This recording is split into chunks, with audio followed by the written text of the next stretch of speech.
أعوذ بالله من الشيطان الرجيم. بسم الله الرحمن الرحيم. الحمد لله الذي أنزل على عبده الكتاب ولم يجعل له عوجا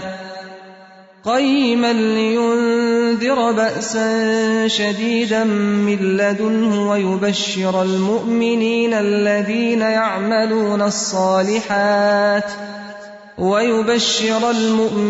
الذين يعملون الصالحات أن لهم أجرا حسنا ماكثين فيه أبدا وينذر الذين قالوا اتخذ الله ولدا ما لهم به من علم ولا لآبائهم كبرت كلمة تخرج من أفواههم إن يقولون إلا كذبا فلعلك باخع نفسك على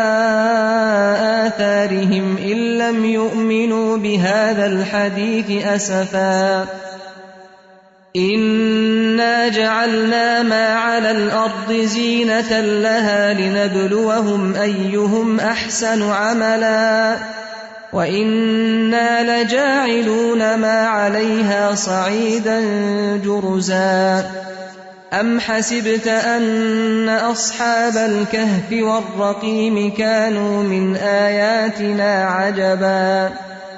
إذ أوى الفتية إلى الكهف فقالوا ربنا آتنا من لدنك رحمة وهيئ لنا من أمرنا رشدا فضربنا على آذانهم في الكهف سنين عددا ثم بعثناهم لنعلم أي الحزبين أحصى لما لبثوا أمدا نحن نقص عليك نبأهم بالحق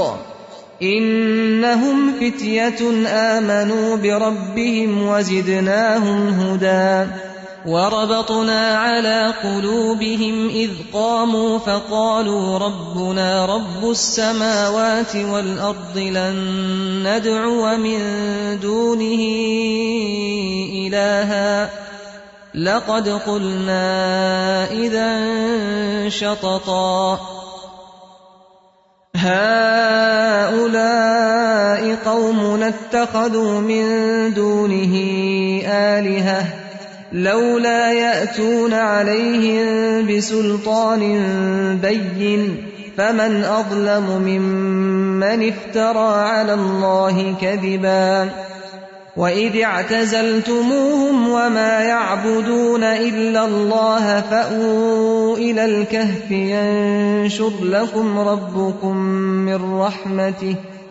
ينشر لكم ربكم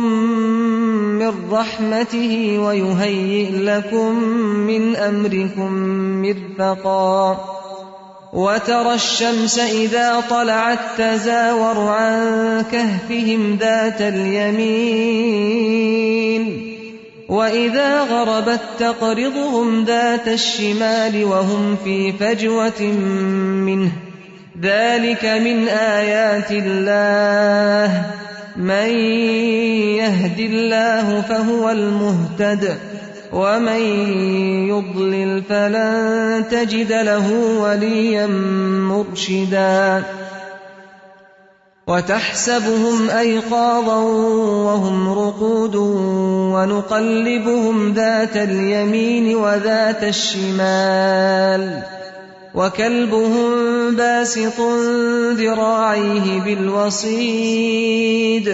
لو اطلعت عليهم لوليت منهم فرارا ولملئت منهم رعبا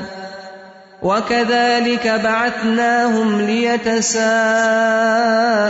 بينهم قال قائل منهم كم لبثتم قالوا لبثنا يوما أو بعض يوم قالوا ربكم أعلم بما لبثتم فابعثوا أحدكم بورقكم هذه إلى المدينة فلينظر أيها أزكى طعاما فليأتكم برزق منه وليتلطف ولا يشعرن بكم أحدا إنهم إن يظهروا عليكم يرجموكم أو يعيدوكم في ملتهم ولن تفلحوا إذا أبدا وكذلك أعثرنا عليهم ليعلموا أن وعد الله حق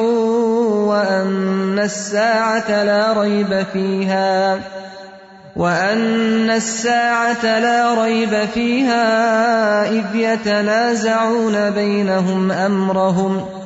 فقالوا ابنوا عليهم بنيانا ربهم أعلم بهم قال الذين غلبوا على أمرهم لنتخذن عليهم مسجدا سيقولون 3 رابعهم كلبهم ويقولون 5 سادسهم كلبهم رجما بالغيب ويقولون 7 وثامنهم كلبهم قل ربي أعلم بعدتهم ما يعلمهم إلا قليل فلا تمار فيهم إلا مراء ظاهرا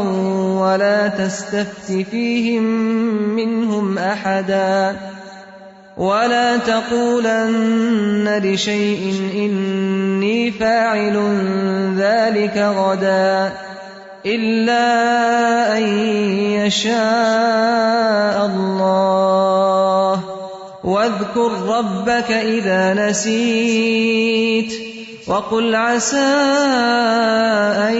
يهديني ربي لأقرب من هذا رشدا ولبثوا في كهفهم 300 سنين وازدادوا 9 قل الله أعلم بما لبثوا له غيب السماوات والأرض أبصر به وأسمع ما لهم من دونه من ولي ولا يشرك في حكمه أحدا واتل ما أوحي إليك من كتاب ربك لا مبدل لكلماته ولن تجد من دونه ملتحدا واصبر نفسك مع الذين يدعون ربهم بالغداة والعشي يريدون وجهه ولا تعد عيناك عنهم تريد زينة الحياة الدنيا ولا تطع من أغفلنا قلبه عن ذكرنا واتبع هواه وكان أمره فرطا وقل الحق من ربكم فمن شاء فليؤمن ومن شاء فليكفر إنا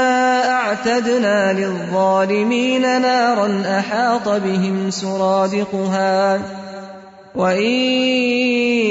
يستغيثوا يغاثوا بماء كالمهل يشوي الوجوه بئس الشراب وساءت مرتفقا إن الذين آمنوا وعملوا الصالحات إنا لا نضيع أجر من أحسن عملا أولئك لهم جنات عدن تجري من تحتهم الأنهار يحلون فيها من أساور من ذهب ويلبسون ويلبسون ثيابا خضرا من سندس واستبرق متكئين فيها على الأرائك نعم الثواب وحسنت مرتفقا واضرب لهم مثل الرجلين جعلنا لأحدهما جنتين من أعناب وحففناهما بنخل وجعلنا بينهما زرعا كلتا الجنتين آتت أكلها ولم تظلم منه شيئا وفجرنا خلالهما نهرا وكان له ثمر فقال لصاحبه وهو يحاوره أنا أكثر منك مالا وأعز نفرا ودخل جنته وهو ظالم لنفسه قال ما أظن أن تبيد هذه أبدا وما أظن الساعة قائمة ولئن رددت إلى ربي لأجدن خيرا منها منقلبا قال له صاحبه وهو يحاوره أكفرت بالذي خلقك من تراب ثم من نطفة ثم سواك رجلا لكن هو الله ربي ولا أشرك بربي أحدا ولولا إذ دخلت جنتك قلت ما شاء الله لا قوة إلا بالله إن ترني أنا أقل منك مالا وولدا فعسى ربي أن يؤتيني خيرا من جنتك ويرسل عليها حسبانا من السماء فتصبح صعيدا زلقا أو يصبح ماؤها غورا فلن تستطيع له طلبا وأحيط بثمره فأصبح يقلب كفيه على ما أنفق فيها وهي خاوية على عروشها ويقول يا ليتني لم أشرك بربي أحدا ولم تكن له فئة ينصرونه من دون الله وما كان منتصرا هنالك الولاية لله الحق هو خير ثوابا وخير عقبا واضرب لهم مثل الحياة الدنيا كماء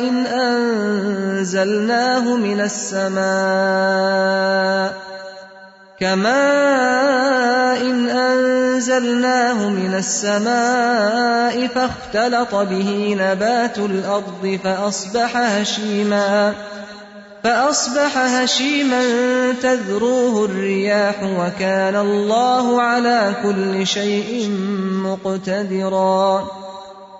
المال والبنون زينة الحياة الدنيا والباقيات الصالحات خير عند ربك ثوابا وخير أملا ويوم نسير الجبال وترى الأرض بارزة وحشرناهم فلم نغادر منهم أحدا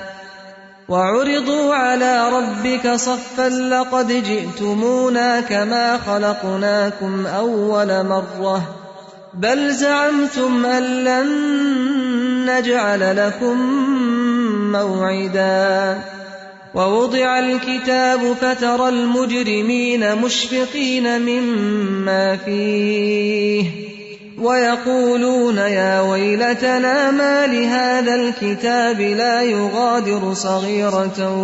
ولا كبيرة إلا أحصاها ووجدوا ما عملوا حاضرا ولا يظلم ربك أحدا وإذ قلنا للملائكة اسجدوا لآدم فسجدوا إلا إبليس كان من الجن ففسق عن أمر ربه أفتتخذونه وذريته أولياء من دوني وهم لكم عدو بئس للظالمين بدلا ما أشهدتهم خلق السماوات والأرض ولا خلق أنفسهم وما كنت متخذ المضلين عضدا ويوم يقول نادوا شركائي الذين زعمتم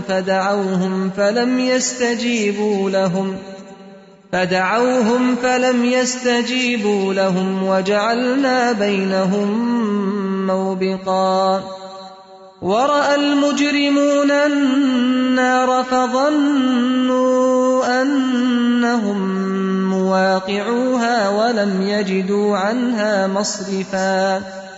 ولقد صرفنا في هذا القرآن للناس من كل مثل وكان الإنسان أكثر شيء جدلا وما منع الناس أن يؤمنوا إذ جاءهم الهدى ويستغفروا ربهم إلا أن تأتيهم سنة الأولين أو يأتيهم العذاب قبلا وما نرسل المرسلين إلا مبشرين ومنذرين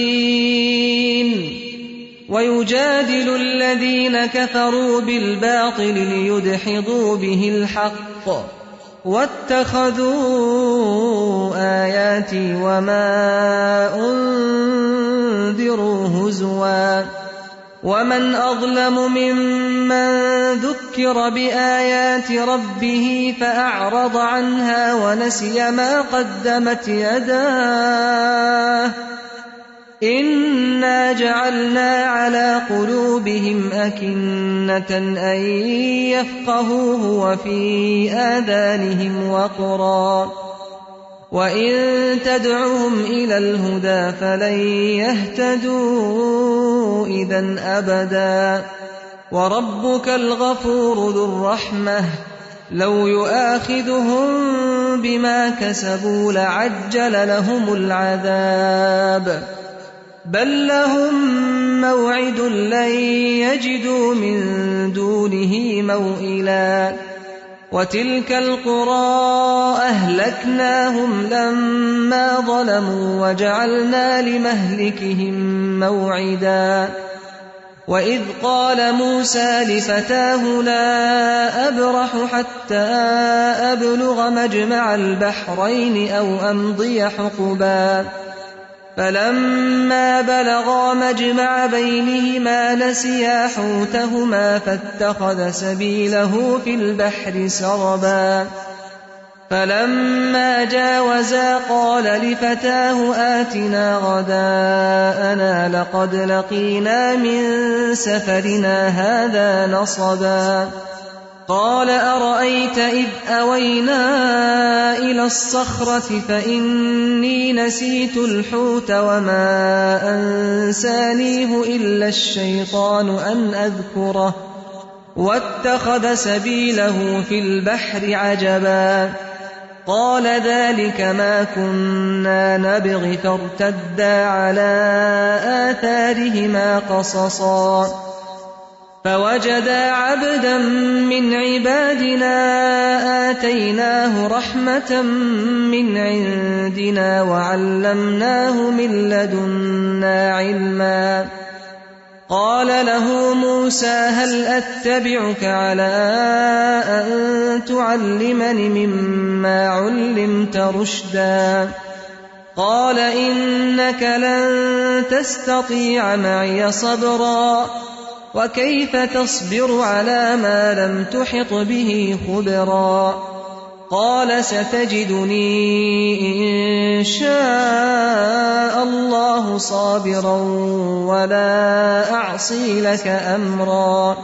قال فإن اتبعتني فلا تسألني عن شيء حتى أحدث لك منه ذكرا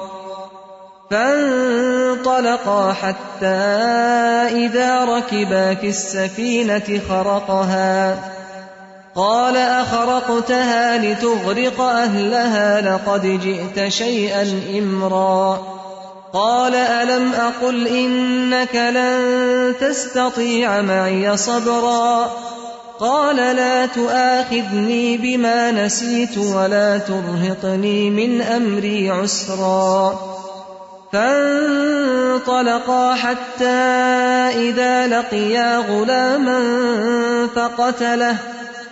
قال أقتلت نفسا زكية بغير نفس لقد جئت شيئا نكرا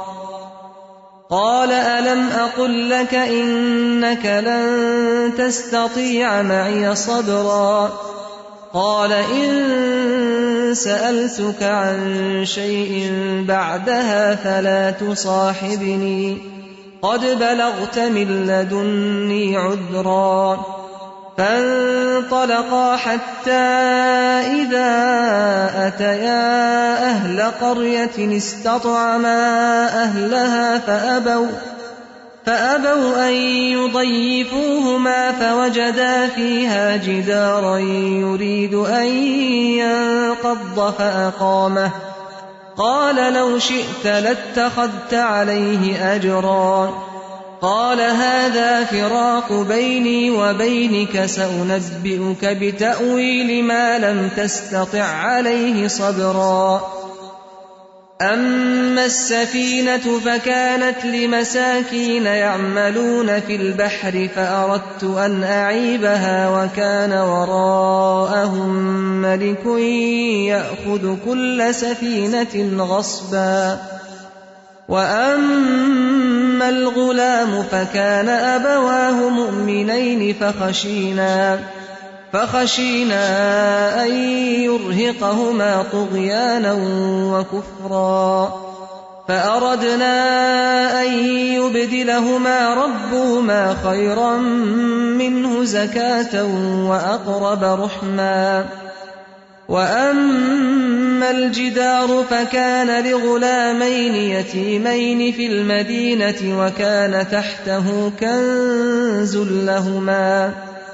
وكان تحته كنز لهما وكان أبوهما صالحا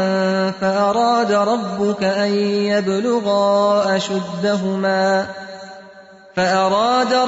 أن يبلغا أشدهما ويستخرجا كنزهما رحمة من ربك وما فعلته عن أمري ذلك تأويل ما لم تسطع عليه صبرا ويسألونك عن ذي القرنين قل سأتلو عليكم منه ذكرا إنا مكنا له في الأرض وآتيناه من كل شيء سببا فأتبع سببا حتى إذا بلغ مغرب الشمس وجدها تغرب في عين حمئة ووجد عندها قوما قلنا يا ذا القرنين إما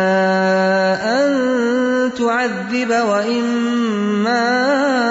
أن تتخذ فيهم حسنا قال أما من ظلم فسوف نعذبه ثم يرد إلى ربه فيعذبه عذابا نكرا وأما من آمن وعمل صالحا فله جزاء الحسنى وسنقول له من أمرنا يسرا ثم أتبع سببا حتى إذا بلغ مطلع الشمس وجدها تطلع على قوم لم نجعل لهم من دونها سترا كذلك وقد أحطنا بما لديه خبرا ثم أتبع سببا حتى إذا بلغ بين السدين وجد من دونهما قوما لا يكادون يفقهون قولا قالوا يا ذا القرنين إن يأجوج ومأجوج مفسدون في الأرض فهل نجعل لك خرجا على أن تجعل بيننا وبينهم سدا قال ما مكني فيه ربي خير فأعينوني بقوة أجعل بينكم وبينهم ردما